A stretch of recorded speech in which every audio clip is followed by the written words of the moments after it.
You were the shadow to my light. Did you feel us? Another star, you fade away. Afraid our aim is out of sight. Wanna see us alive.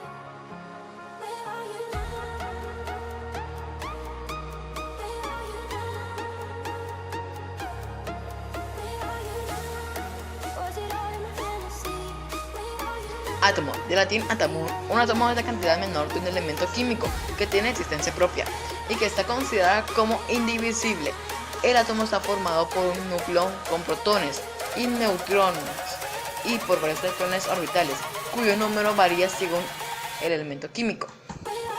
No obstante, además de los elementos que lo componen, es importante subrayar que todo átomo cuenta con una serie de propiedades que son fundamentales en tener en cuenta a la hora de trabajar con él. En este caso, nos encontramos con el hecho de que las mismas son el tamaño, la masa, la interacción eléctrica que se establecen entre electrones y protones o los niveles de energía. El átomo también es denominado como la partícula fundamental gracias a su característica de no poder ser dividido mediante procesos químicos. A partir de los siglos XVI y XVII, con el desarrollo de la química, la teoría atómica comenzó a avanzar, con certeza que hasta entonces era imposible de obtener. Los químicos lograron descubrir que cualquier líquido, gas o sólido podía descomponerse en distintos elementos o constituyentes últimos. Por ejemplo, cada molécula de agua está formada por dos átomos de hidrógeno y uno de oxígeno, H2O. John Dalton fue quien demostró que los átomos se unían entre sí de acuerdo a ciertas propiedades definidas. Sin embargo, habían existido otros autores que de manera profunda e intensa han trabajado su huella en el estudio y análisis de los átomos. Ese sería el caso, por ejemplo, del científico británico Joseph John Thomson.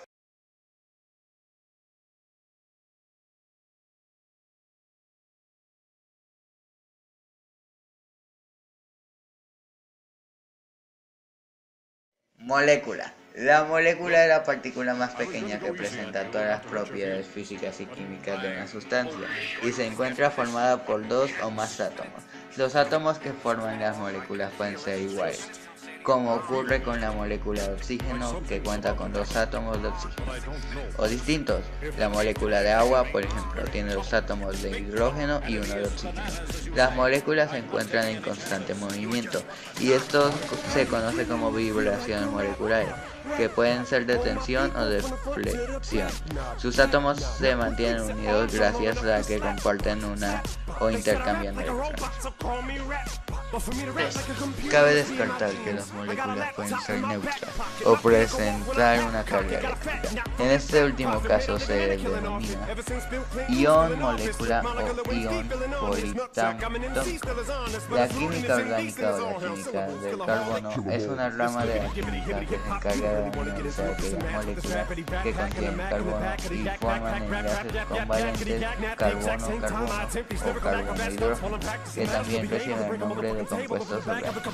La química orgánica, en cambio, se dedica al estudio de la formación, composición, estructura y reacciones de los compuestos y elementos inorgánicos. También existe la química organometálica, que se centra en los compuestos químicos que tienen un enlace entre átomo de carbono y átomo metálico.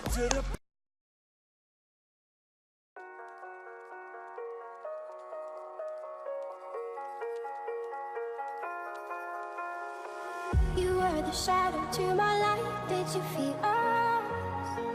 Another star. Partícula interesante para poder saber qué significa. Es que antes de nada establezcamos el origen etimológico del término partícula. En concreto, podemos decir que deriva del latín de la palabra partícula, que se encuentra compuesta por dos elementos claramente diferenciados, partes, que puede traducirse como parte, y el sufijo cula, que es equivalente a pequeña. Partícula es un concepto que con varios usos. general se emplea para nombrar a una porción de dimensiones muy reducidas de materia. Para la química, una partícula es el fragmento más pequeño de materia que mantiene las propiedades químicas de un cuerpo. En este sentido, los átomos y las moléculas son partículas. Cuando una partícula no se encuentra formada por otras unidades más pequeñas, se habla de partículas elementales. Estas partículas constituyen el elemento más básico y primordial de una materia. La especialidad de la física que se encarga de analizar estas unidades elementales que forman la materia recibe el nombre de física de partículas. Esta rama se encarga del estudio de cuestiones como los aceleradores de partículas, que son máquinas que provocan colisiones de partículas para generar nuevos elementos subatómicos.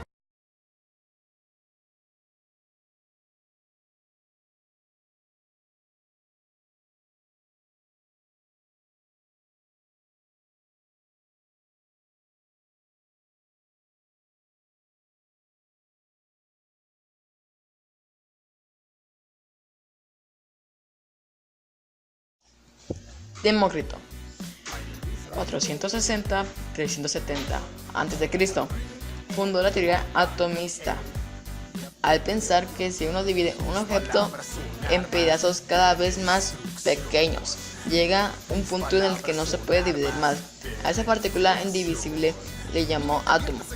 La teoría atomista de Demócrito se puede esquematizar. Así, los átomos son eternos, indivisibles y homogéneos, inconfundibles e invisibles. Los átomos se diferencian solo en forma y tamaño, pero no por cualidades internas. Las propiedades de la materia varían según el agrupamiento de los átomos. Defiende que toda la materia no es más una mezcla de elementos originarios que poseen las características de inmutabilidad y eternidad, concebidos como entidades infinitas pequeñas y por tanto imperceptibles para los sentidos, a los que Demócrito llamó átomos, y términos griegos que significa que no se puede cortarse. Aristóteles, 384 a.C., 322 a.C., retomó el modelo de Empedocles, pues pensaba que la materia estaba formada por 4 elementos más el éter, que era la materia de las estrellas. Los planetas, el cielo, lo divino y su estudio estaban prohibidos. Crea que cuando alguno de los 5 elementos salía de su lugar natural, siempre buscaría regresar a su lugar de origen. En su modelo, la materia lo llenaba todo, no existía el vacío en el universo. Las ideas de Aristóteles duraron cerca de 2000 años. Newton, 1642-1727. La materia está formada por partículas sólidas, indivisibles, con masa permanentes, en constante movimiento y que obedecen las leyes de movimiento. Look, I was going to go easy on you, not to hurt your feelings, but I'm only going to get this one chance. Modelo cinético de partículas. Para entender cómo está formada la materia tuvieron que pasar más de 20 siglos y esa pregunta no está resuelta del todo.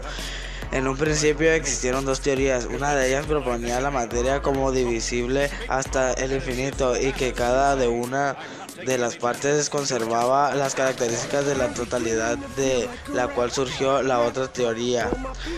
La materia es posible hasta cierto punto y que existe una cantidad mínima de la cual parte todo. A este modelo se le llamó modelo discontinuo de la materia, y es ahí, en la misma Grecia, que surge la idea de una partícula básica, mínima, indivisible y en constante movimiento denominada átomo.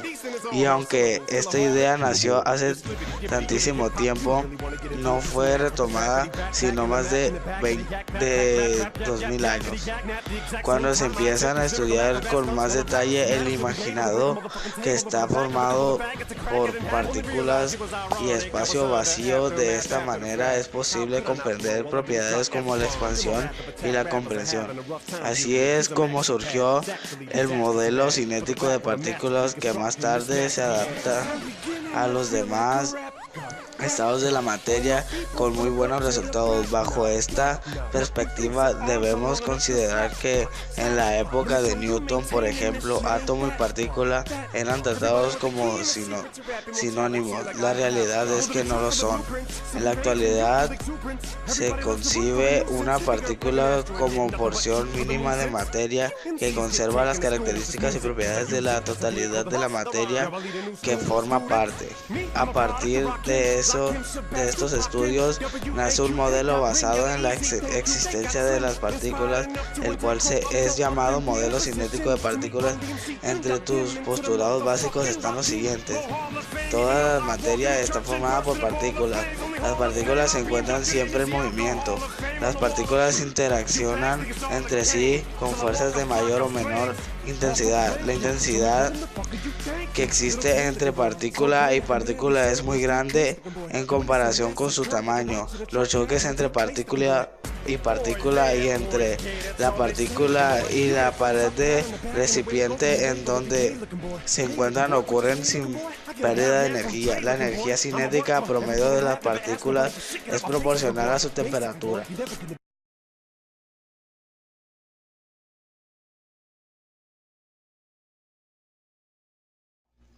Rudolf Clausius, 1822-1888, propuso que existía una relación entre el volumen y la temperatura y la presión de un fluido. A mayor temperatura, mayor interacción entre las moléculas del gas. Afinó el modelo cinético elemental de los gases, introduciendo los grados de libertad molecular, tradicionales, rotacionales y vibracionales. En ese mismo trabajo introdujo el concepto de camino libre medio de una partícula, que es la distancia espacio entre dos colisiones sucesivas de las moléculas de un gas. Recordemos que en un gas sus moléculas están en constante movimiento, chocando unas con otras, y las temperaturas del gas determinan la energía cinética o movimiento molecular. James Clerk Maxwell, 1831 a 1879, describió el comportamiento de los gases considerando que estaba compuesto por un número enorme de partículas que se movían al azar. Propuso ecuaciones que describen de modo estadístico la forma en la que esas partículas se distribuyen y mueven. Enunció la función de distribución de Maxwell-Boltzmann, que establece la probabilidad de hallar una partícula con una determinada velocidad en un gas ideal diluido y no sometido a campos de fuerza externos. Ludwig Boltzmann, 1844-1906, contribuyó en la descripción del movimiento de las partículas de un gas diluido al desarrollar las ideas de Clausius, y describe el comportamiento de un gas ideal formado por muchas partículas iguales, rígidas, que interactúan entre sí cuando chocan. Elaboró ecuaciones estadísticas para los gases en conjunto con Maxwell. Fue el primero en combinar métodos estadísticos con leyes como la de Newton. Su labor científica estuvo encaminada a establecer cómo el movimiento de los átomos y su mutua interacción determina las probabilidades macroscópicas de la materia, como presión, viscosidad, conductividad térmica y difusión.